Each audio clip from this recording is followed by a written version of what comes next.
नमस्कार स्टूडेंट्स। आज हम लोग क्लास 10 के मीन को पढ़ेंगे।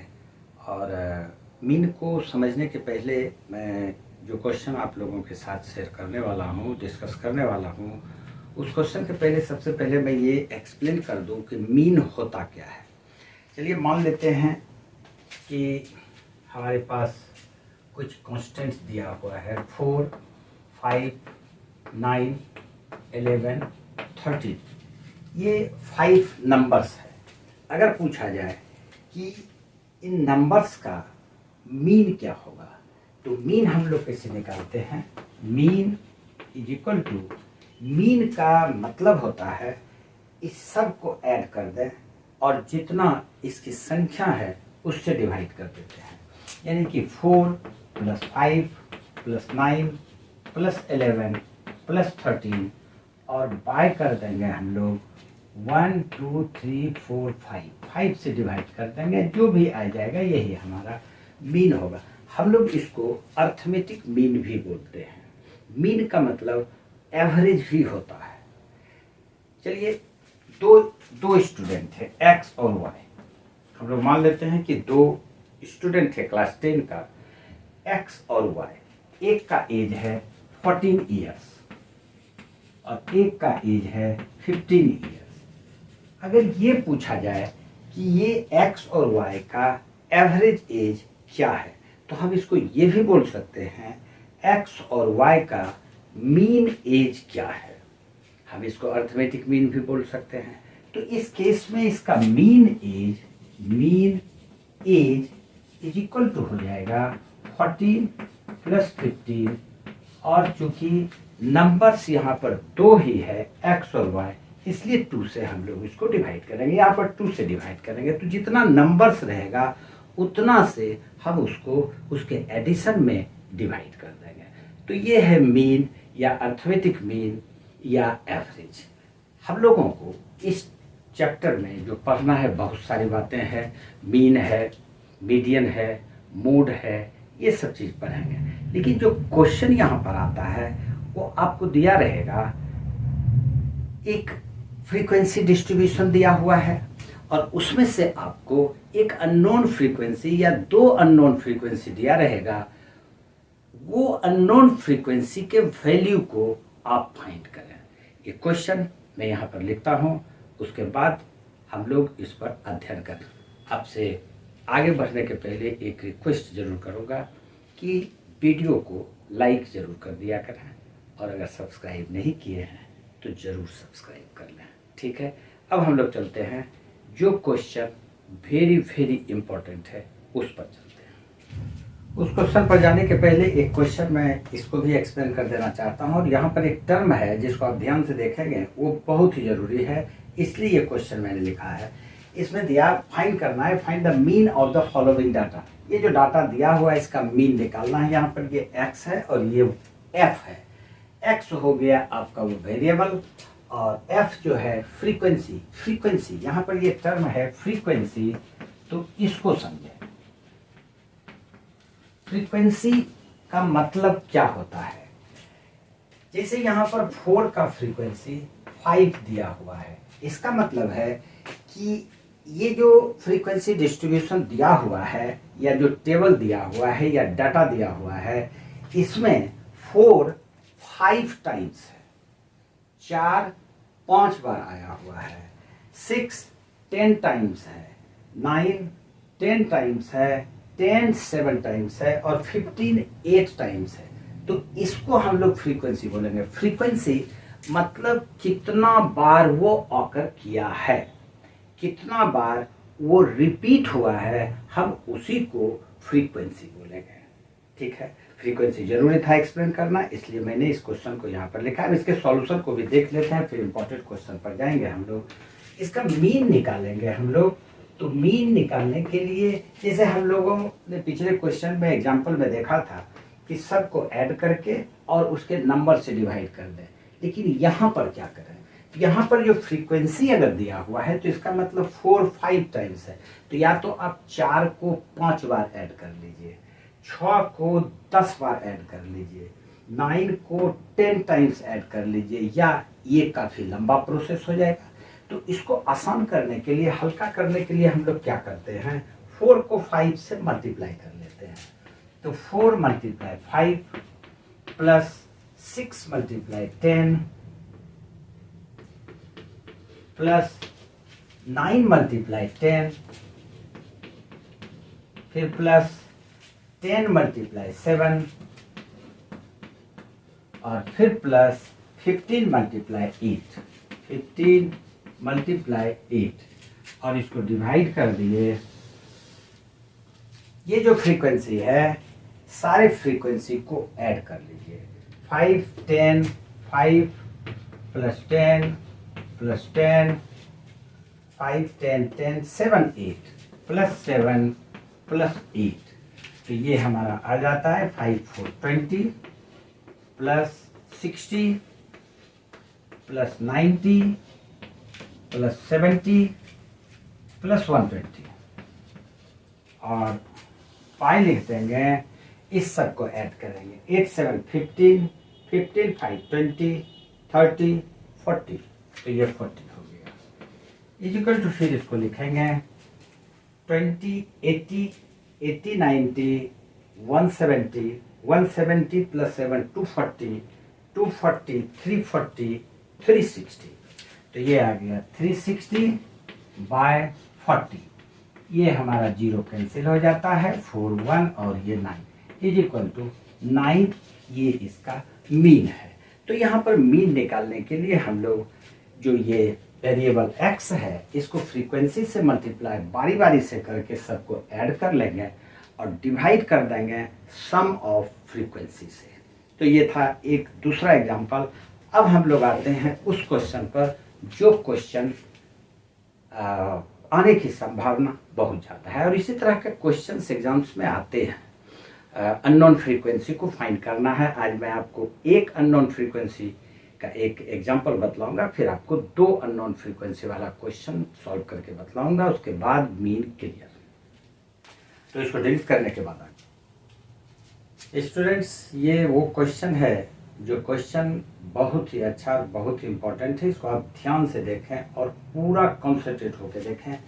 इस क्वेश्चन में ये डिस्ट्रीब्यूशन हमको दिया हुआ है और हमको ये पी फाइंड करना है, जबकि इस क्वेश्चन में हमको इसका मीन दिया हुआ है। तो mean is given, distribution table is given, and we have to find the unknown value P.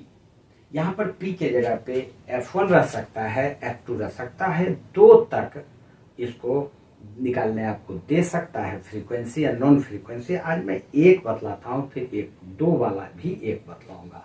तो देखें इसमें क्या करते हैं।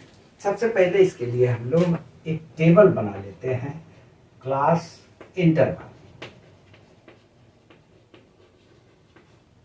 क्लास इंटरवल का एक टेबल लिख लिए। उसके बाद हम लोग यहाँ पर फ्रीक्वेंसी,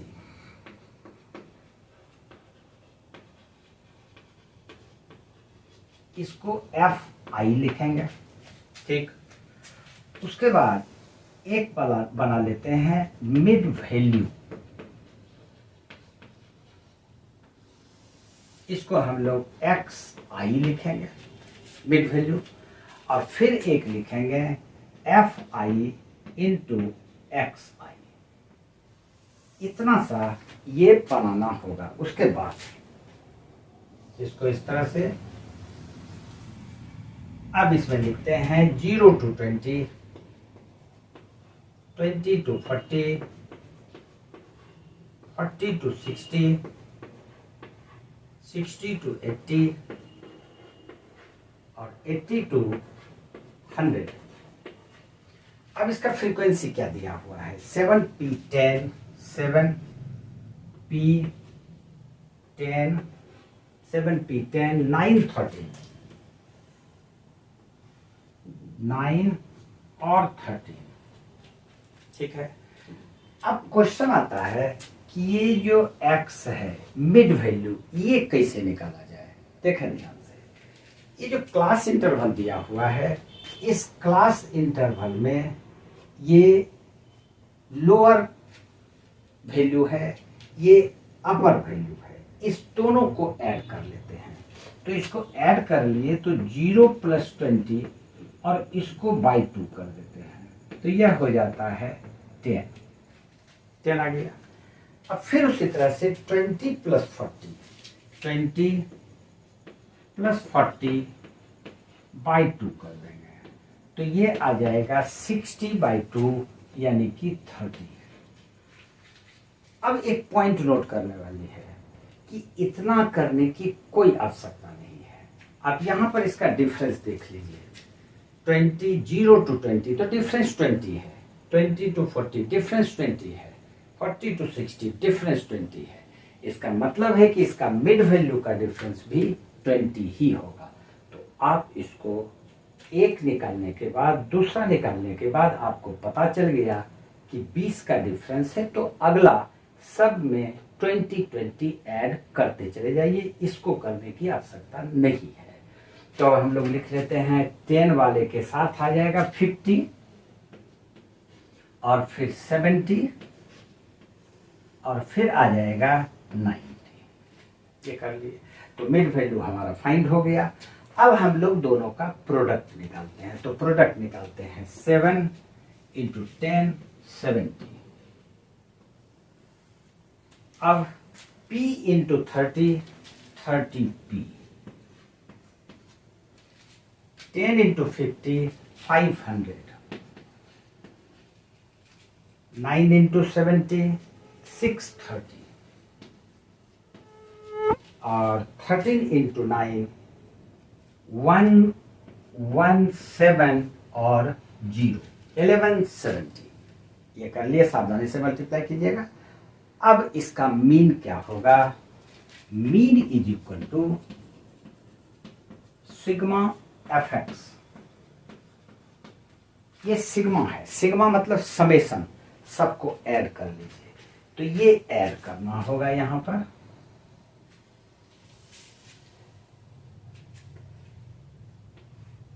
ये इसका एडिशन करेंगे और फिर ये फ्रीक्वेंसी का एडिशन यहां पर बाय सिग्मा fi। सारे को ऐड कर लीजिए। इसको ऐड करते हैं तो ये आ जाता है 7 30 20 20 10 30 39। ये आ गया 39 + p। ठीक, अब इसको ऐड करते हैं। तो इसको ऐड करते हैं 0 0 0 0 0 7 3 10 0 10 7 17 1 1 1 2 2 6 8 8 5 13 13 7 20 20 20 0 2 2 1 3।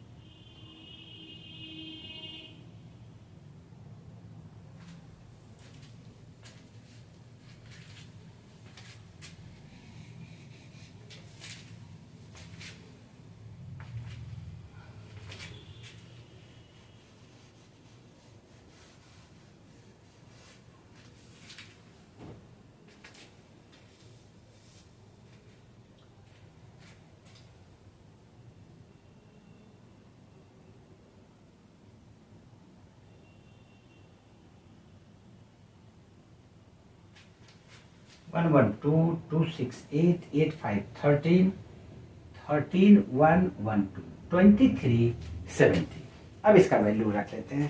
मीन हमको दिया हुआ है 54, तो लिखेंगे that implies 54 is equal to, ये सम है 2370 और प्लस 30p, इसमें ऐड कर देंगे 30p। ठीक, और यहां पर भी ये p को ऐड करेंगे, ये भूलना नहीं है। तो ये आ गया प्लस 30p बाय आई आ गया 39 प्लस p, 39 प्लस p। अब इसको क्रॉस मल्टीप्लाई करेंगे, इतना multiply 1 2 3 70 plus 30p is equal to 54 को 39 से मल्टीप्लाई करते हैं, 54 2106 2106 और 54 प्लस p 54p। अब ये p वाले टर्म्स को एक साथ रख लेंगे तो इस 54p को इस साइड लाएंगे तो -24p, -24 इज इक्वल टू 2370 को उस तरफ ले जाएंगे तो ये भी माइनस हो जाएगा और इसमें इसको सब्ट्रैक्ट करना, तो 4 6 और 264 दोनों तरफ माइनस माइनस प्लस कर दिए। Therefore p is equal to 264 by 24, 264 by 24 divide कर लेते हैं हम लोग, 264 बाय 24 124 241 11, यानी कि p का वैल्यू 11 फाइंड हो गया। इस प्रकार से हम लोग अननोन वैल्यू जो p हमको फाइंड करना था हम लोग इस तरह से निकाल लेंगे। इस क्वेश्चन में एक बात का ध्यान में रखना कि ये जो मल्टीप्लिकेशन करते हैं इसको सावधानी से करोगे, कुछ भी नहीं है मीन में, सिर्फ इसको मल्टीप्लाई कर लेना है, ऐड कर लेना है, फ्रीक्वेंसी के सम को निकाल लेना है और डिवाइड कर देना है, जो अननोन वैल्यू रहेगा हमको फाइंड हो जाएगा। तो आज एक क्वेश्चन ये बहुत इंपॉर्टेंट है, फिर अगले वीडियो में मैं 2 अननोन फ्रीक्वेंसी को फाइंड करने के लिए बताऊंगा, जरूर देखोगे, मिस नहीं करोगे और इससे ज़्यादा इंपॉर्टेंट वो क्वेश्चन है। ठीक है, तो आज इतना ही, अगले वीडियो में फिर मिलते हैं, धन्यवाद।